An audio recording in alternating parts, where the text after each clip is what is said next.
When we first pulled into our new driveway in Crestfield Estates, a community with a name that sounded more like a luxury yogurt than a neighborhood, I should have known we were in for trouble.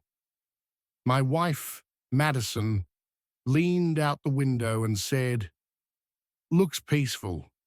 I looked at the pristine lawns, the identical mailboxes, and the rows of suburban perfection. "Too peaceful," I muttered. And just like that, our HOA story began.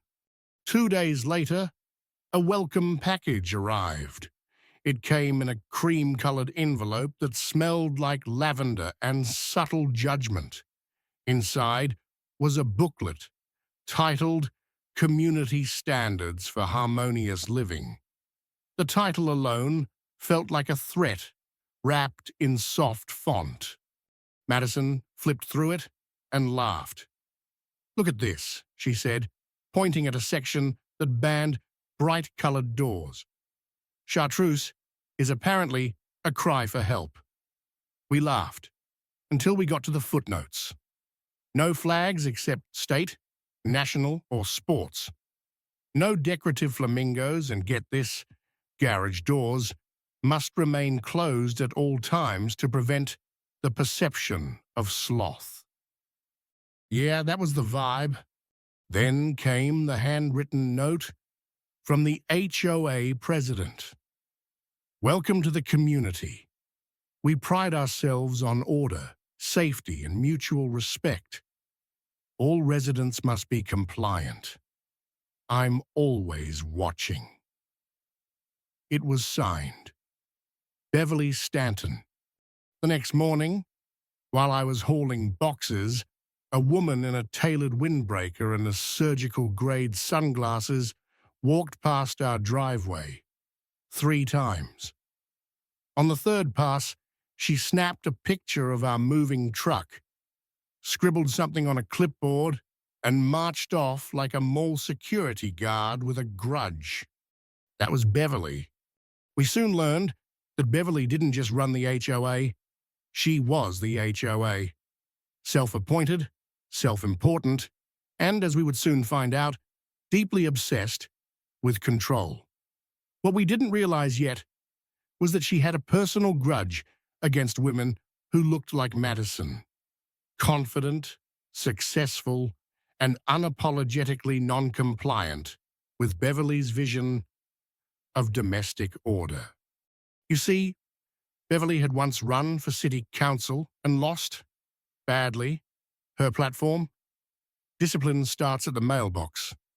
Since then, she'd poured her ambition into running the HOA like a private fiefdom. And Madison? She represented everything Beverly resented: independence, power, and not giving a single damn about lavender-scented flyers. It started small.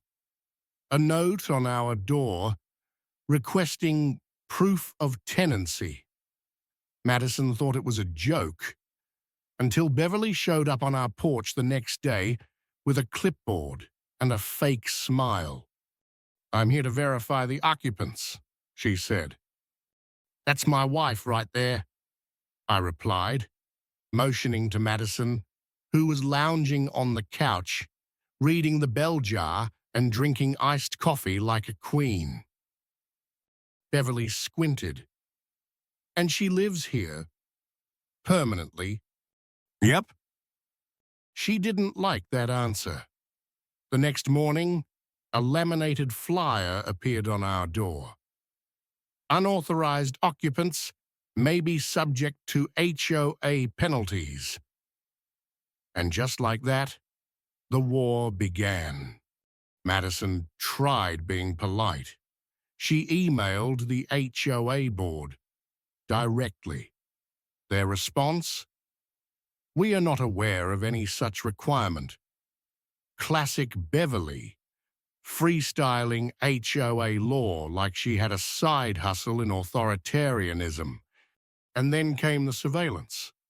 Beverly followed Madison on her morning jog. With binoculars, she watched from behind bushes. She whispered to other neighbors, and eventually she posted a flyer at the community clubhouse. If you see unfamiliar faces, report them. Unauthorized residents are a community risk. It didn't say Madison's name, but it might as well have. And then it all blew up.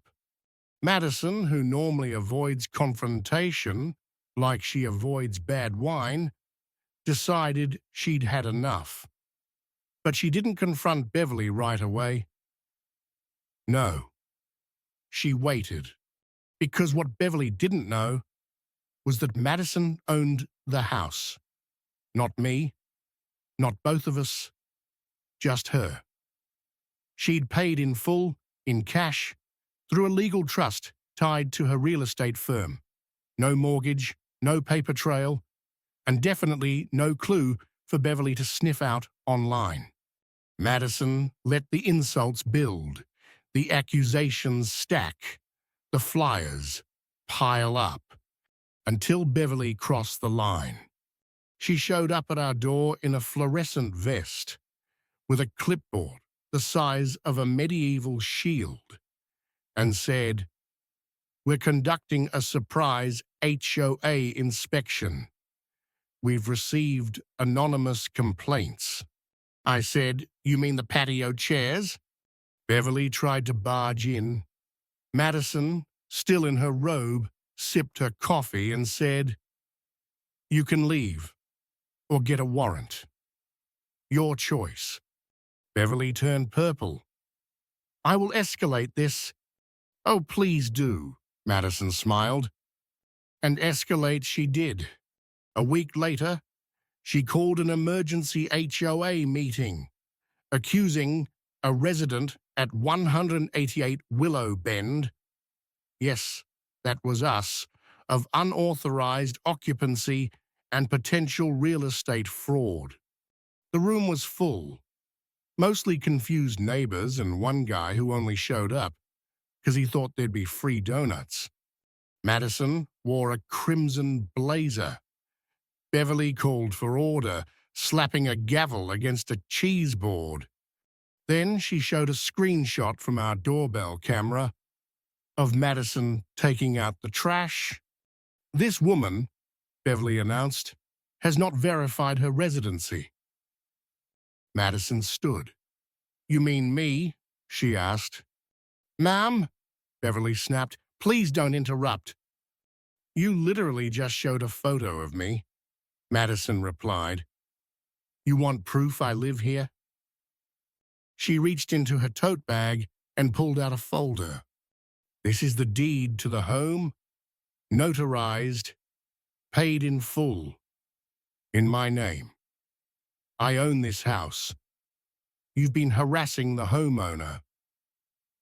The room went silent. Dale, the HOA treasurer and part-time train collector, adjusted his glasses. "She's right. It's legit. She owns it."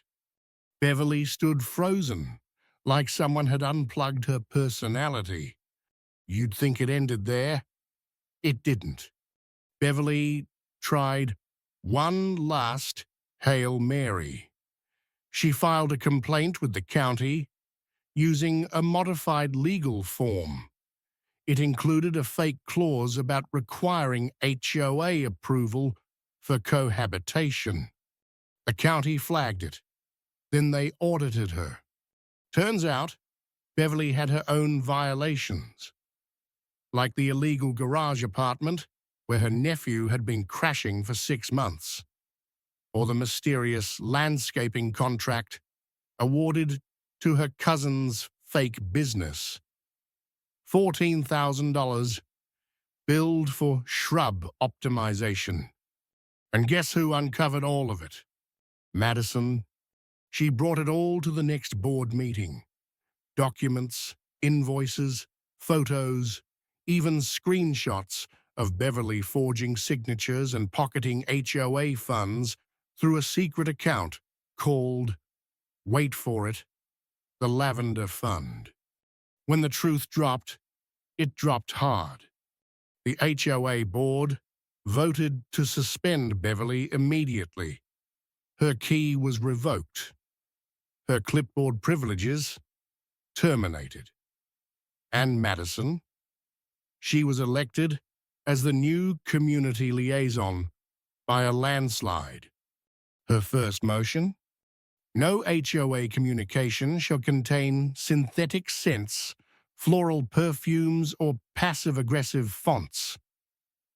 It passed unanimously, but the real mic drop: a few months later, Beverly's house went on the market. Nobody wanted it. Too much bad juju. Until Madison bought it. For her sister, she painted the front door turquoise, installed a flamingo mailbox, and placed a doormat that read, "Welcome, unless you're Beverly," because nothing says peace like a house that smells like barbecue, not lavender tyranny. So what do you think? Have you ever dealt with a power-hungry HOA board member? Or been caught in the crosshairs of a community dictator with too much free time and a clipboard? Let me know in the comments below. I need to hear your stories. And hey, maybe, just maybe, someone out there's ready to paint their door a rebellious shade of chartreuse.